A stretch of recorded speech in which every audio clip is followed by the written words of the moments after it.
Welcome to all. Now we will see about transgenic plant strategies for abiotic stress tolerance. Abiotic stress, the negative effect of non-living factors over the living organisms such as crop plants is called abiotic stress. The examples are high light cause ROS accumulation, high temperature, denature the proteins and lipid peroxidation.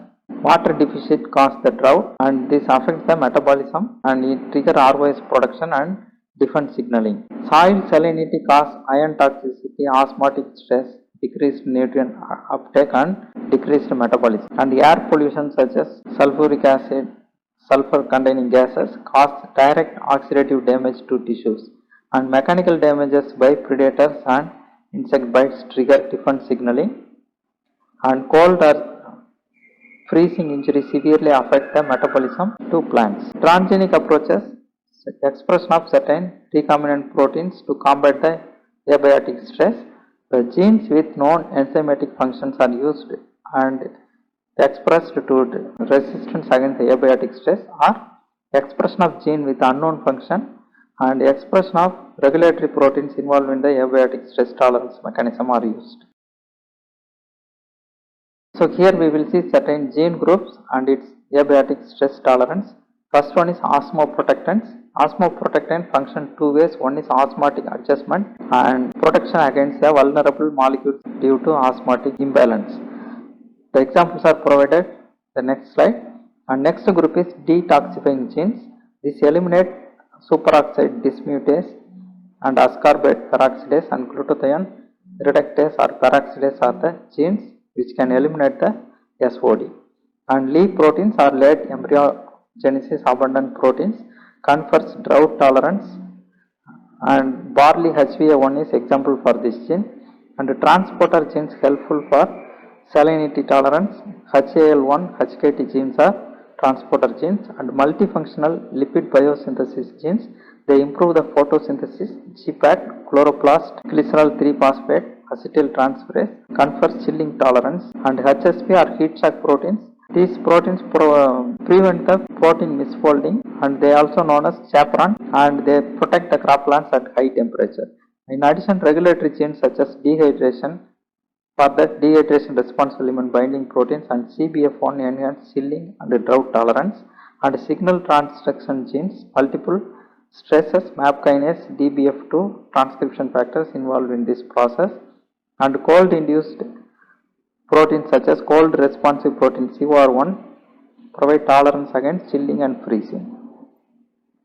Now we will see some of the examples for osmoprotectant. First one is glycine betaine. The gene BETA identified in E. coli promotes drought and salinity tolerance and polyamine reported in arginine decarboxylase showed drought tolerance and proline encoded by P5C5 showing salt tolerance and mannitol, the MT1D gene of E. coli providing salinity tolerance and sorbitol encoding S6-PDH gene of apple showed salinity tolerance and trehalose yeast TPS1 gene enhanced the drought tolerance and fructans SAC-B gene of Bacillus species enhanced drought tolerance. Transgenic plant strategies for quality improvement. The quality improvement is essential for better price to the farmers as well as consumers. The quality aspects of farm outputs considering the following aspects. One is protein quality. The amino acid composition of the food is very essential and we have to carefully avoid the presence of toxic food substances such as mycotoxin and protein content. High protein cereals are preferable in modern days, especially for patients such as diabetic patients, and nutrients contents of the food is very important. The iron, vitamin A deficiencies are common in the food crops such as rice, so have to increase those content will help people consuming high amount of rice in third world countries. And oil quality improvement, increasing the unsaturated fatty acid contents may decrease the heart related disorders in human and improving shelf life will maximize the farmers benefits to store their farm product for certain weeks or days.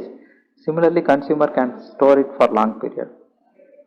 In addition, focus on starch composition and focus on polysaccharide compounds and lipids in the seed and storage organs also comes under transgenic strategies for quality improvement. Transgenic strategy for protein quality improvement. In general, the crops of legume lacks the sulfur containing amino acids methionine and cysteine.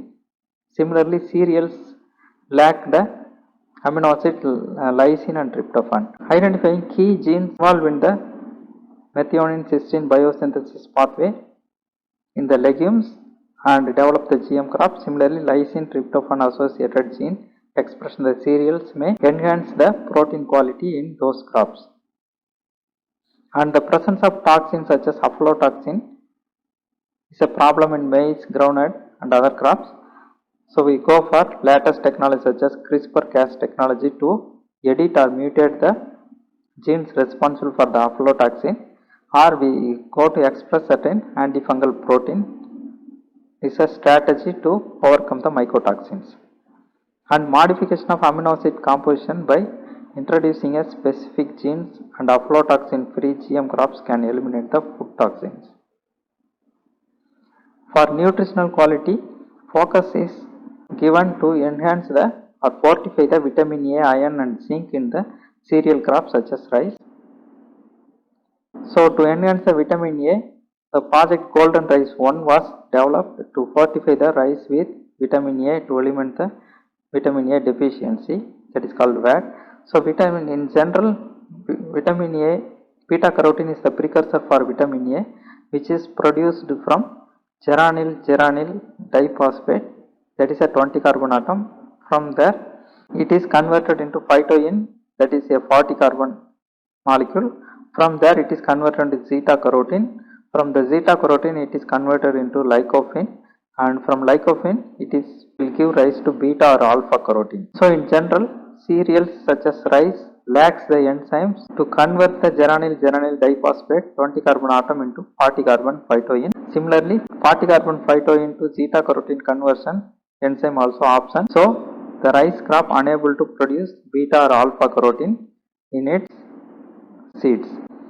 So to overcome this, the gene called phytoin desaturate from daffodil is expressed in rice, so which can capable to convert phytoin to zeta carotene.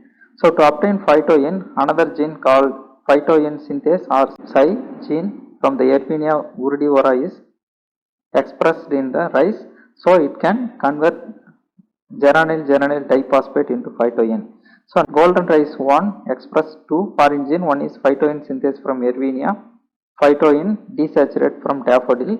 So this will fulfill the pathway for the production of beta carotene, that is the precursor for vitamin A. The enzyme zeta carotene desaturate lycopene isomerase beta lycopene cyclase are endogenously present in rice. So this part will be completed by rice native genes, whereas these two genes are expressed recombinantly in the rice, and this process is called Golden Rice 1.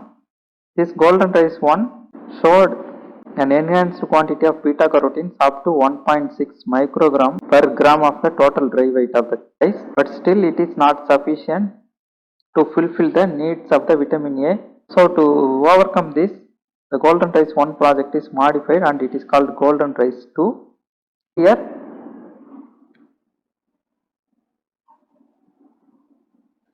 the PSY gene from maize is introduced, so that can effectively convert into phytoin 40 carbon atom, and from there the phytoin desaturase from daffodil is employed to convert into zeta carotene, and third gene carotene desaturase or CRTL from Yersinia urdivora is expressed in the rice, so it can efficiently convert zeta carotene into lycopene, and from lycopene the alpha and beta carotenes are produced. The Golden Rice 2 contains significantly high quantity of beta carotene up to 37 microgram per gram of rice grain.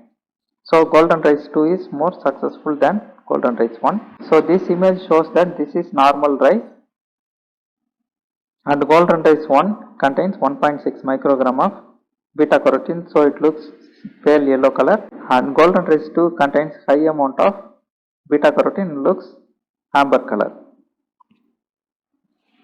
The next nutritional approach is iron accumulation in rice seed. Iron deficiency is common in approximately 30% of the world population. especially the vegetable eating peoples, and the removal of the outer layer of rice seed by commercial milling also leads to loss of ions. And to overcome this, soybean ferritin gene is expressed in the rice with grain specific promoter. The GM rice expressing the ferritin gene under gluten promoter increase the iron content. In addition to iron, this also increased the zinc accumulation in the rice. So this will enhance both iron and zinc fortification in the. And another important quality aspect is the improving shelf life of the perishables. So the perishable shelf life is increased by two approaches. One is the interrupting the senescence associated ethylene biosynthesis pathway, and the second one is to keep enhance the cell wall integrity by manipulating cell wall targeting enzymes.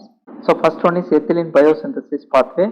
So this inhibit the expression of ripening associated ethylene genes by RNAi technology or antisense RNA technology. The ethylene is synthesized from methionine through S-adenosyl methionine and aminocyclopropane 1 carboxylic acid known as ACC. The enzyme ACC synthase or ACS and ACC oxidase involved in the fruit ripening. In tomato, ACC synthase gene ACC2 promotes the ripening process.